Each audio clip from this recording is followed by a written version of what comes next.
till I see enough, and maybe I will say, well, damn, that's it. That's it. I get it now. But that's not it. That's not going to be the one to do it, guys. Sorry. Right. So just quick yes or no then. Have you ever filmed the sun through a solar filter over a number of hours and compared the angular size? Have you ever actually done that? Yes or no? Honestly, never filmed the sun through a solar filter. Sure have not. Right. But do you think after this that maybe if you did, it might change your mind? Do you think maybe it might be something that's worth your time doing? Actually, you have my word that I'm going to get with my people and we're going to make that happen before the end of, well, let me not make no promises, but I guarantee you as soon as I leave here, I'm going to get right on that. We're going to film it with the solar filter personally. If that's what you want me to do, I'll do that. That should be big to do. We got guys with solar filters in the community, so we could do that. Brilliant. Brilliant. Okay. Reds. Oh. I would like Red to explain why the heat of the sun is taken with it too, because you know we can explain away. We can get into the solar filter and say, well, the sun shrink or it doesn't shrink as it goes away, but it's taking its heat also, and that's giving us an indication that it's a local light source, and it is indeed shrinking on the horizon, because the more it shrinks, the colder it gets. You know, it's like it's taking that light with it, which is the warmth. So, I mean, how do we address that? Or it could be that the light is getting blocked by the horizon, because a sphere can only be illuminated halfway at a time.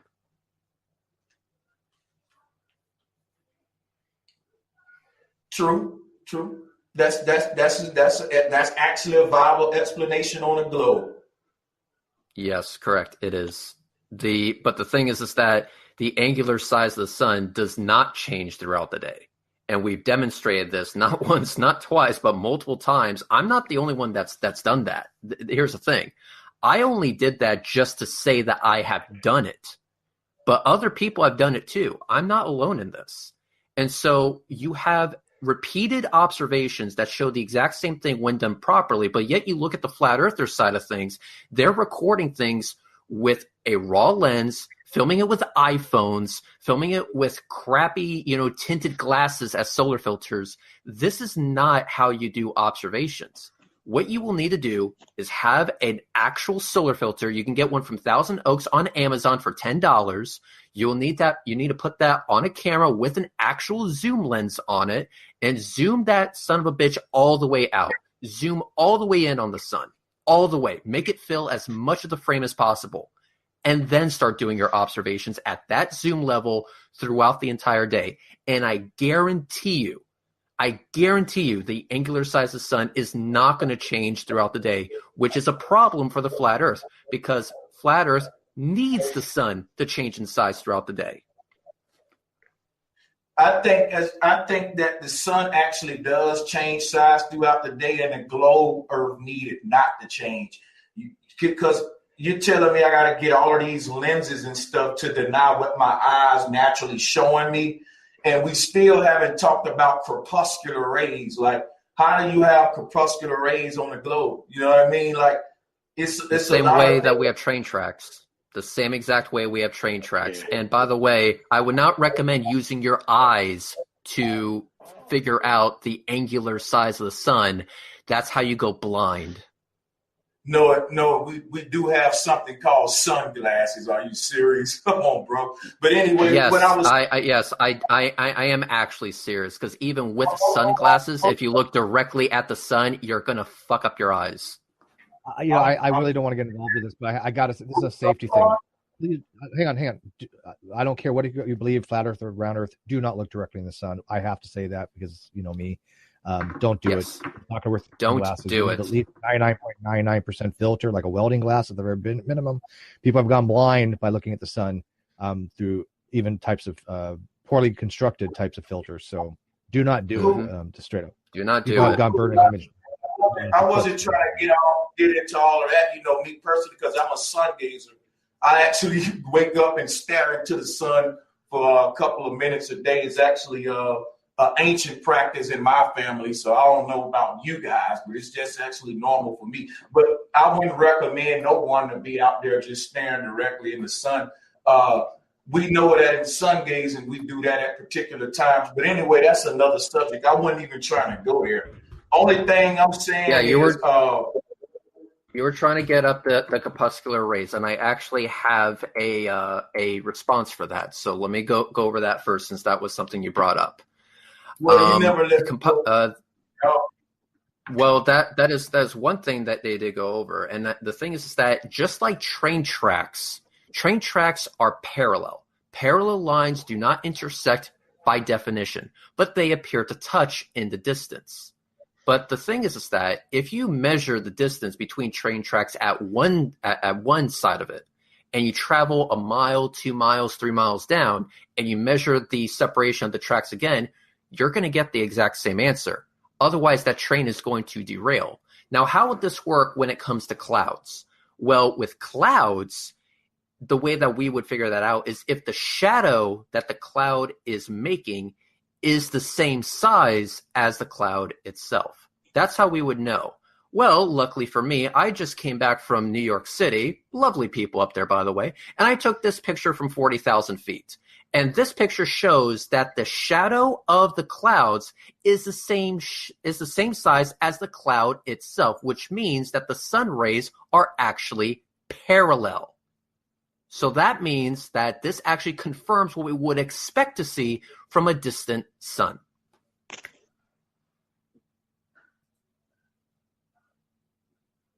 How do we know they're real clouds? Those are going to be fake clouds. I guess you have to take my fucking word for it. Okay. Oh, okay. My bad. My turn to speak. Cool. Yeah, what I was going to say was that picture does not prove parallel rays at all. From the ground, I'm just telling you why right now. From the ground, we all observe triangulation. We see crepuscular rays. And no matter what you say, that shouldn't be possible from a sun that's 93 million miles away. The atmosphere wouldn't have any effect on that in the way that you're saying, because refraction wouldn't turn parallel rays into crepuscular rays. If you're trying to bring up refraction, we know exactly how refraction works. But well, I'm bringing it up because that's the only thing that you can bring up to explain why we would see the only way we see triangulation from any light source is if it's a local light source that's close to us. For example, if you pull up a picture of a porch light or something like that on the wall, you will see coming from the porch light is a triangle coming from the source of the light, emitting the light outward, and you can actually trace those light rays from the bottom of the triangle, the base of it, right back to the point or the peak, back to the source that's emitting the light. You would not be able to go above the light source and still have light. So what I'm saying is this right here. The only way we can see triangulation is if that the sun is local and within our atmosphere, just like we can see triangulation from local lamp lighting on buildings and stuff. We can actually trace it back to a source. We wouldn't be able to have triangulation for a sun that's 93 million miles away, because you wouldn't be able to trace those back to a light source that's 93 million miles away. That would be no triangulation. Like you said, on a globe, the sun lights up the entire side. So that entire side will just have even light all over. We would never examine crepuscular rays in that type of setting. The only way we would examine crepuscular rays is with the flat earth model of a local sun behaving just like a local lamp source. It's very simple.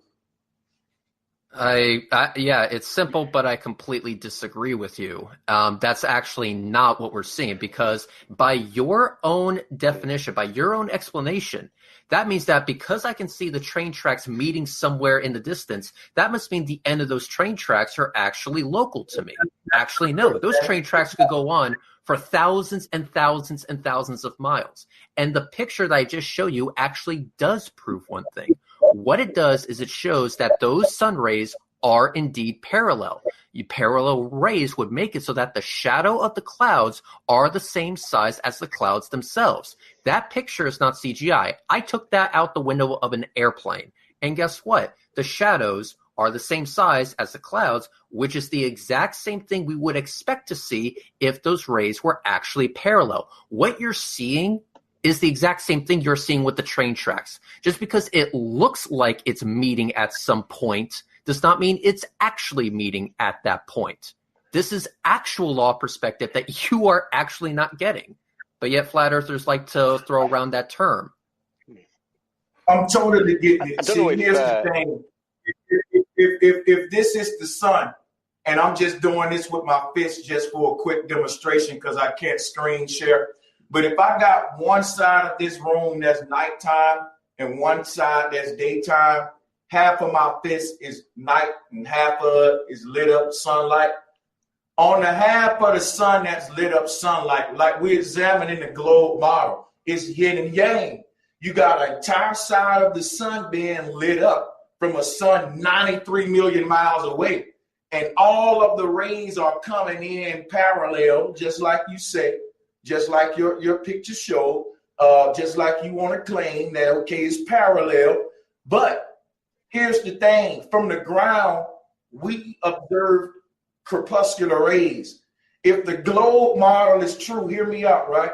If the globe model is true and all of the sunlight is evenly hitting one side of the globe, an entire side giving it daytime, why are we able to see sunspots and crepuscular rays in local areas, specific locations? On a globe, the entire side of the globe will be receiving those rays of light evenly. So no one would be seeing crepuscular rays at any given point.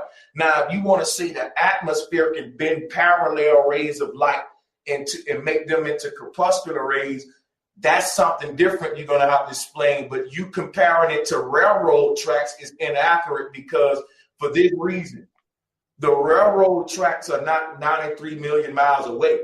I can walk up that railroad and I can see that these railroad tracks are not converging in the distance, and that go back to curvature. It's not curvature, it's convergence, just like we're saying here. So when we talk about the sun getting smaller as it moves away, it's because we're on a flat plane. There's so much distance in between me and her actual true horizon line that I'm able to observe the sun get small as it takes its light to other cities, other places on this flat plane. So it's not that there's any curvature at all. It goes back to what you're even saying, convergence. See, here's the thing about, and I'm gonna fall back after this, and this is my final point. The reason I said we can't have crepuscular rays at any given point in the global model, because the sun is always 93 million miles away in the global model. And excuse me, a little background noise coming in. I'm gonna make my point here. This is my final point. My final point is the word local is related to the word location. The word local is related to the word location. Things that are local they reveal their location. So, I mean, like I said, if I'm looking at a lamp, if I'm an ant on the ground, but there's a huge lamp on and the light rays are triangulating all the way to the ground, the ant can follow the light rays at the base of that pyramid right back to the lamp that's creating the light. So in the case of us seeing crepuscular rays on a globe Earth, we wouldn't be able to trace those rays back to a sun 93 million miles away. That's not how triangulation works. The reason we're talking about, they call local light sources local, is because the triangulation of the light reveals the actual light source. On a globe, you wouldn't have a triangulation pattern coming. A sun 93 million miles away would never create triangulation. And that's the whole argument right there. Like, the further away you take a flashlight away from a tennis ball, the more of the tennis ball you illuminate. And you start to illuminate that whole side evenly to the point where something walking on that ball wouldn't even notice the triangulation because the light source is so far away. Now, the closer you get to the ball, the closer the light triangle is revealed because the source of the light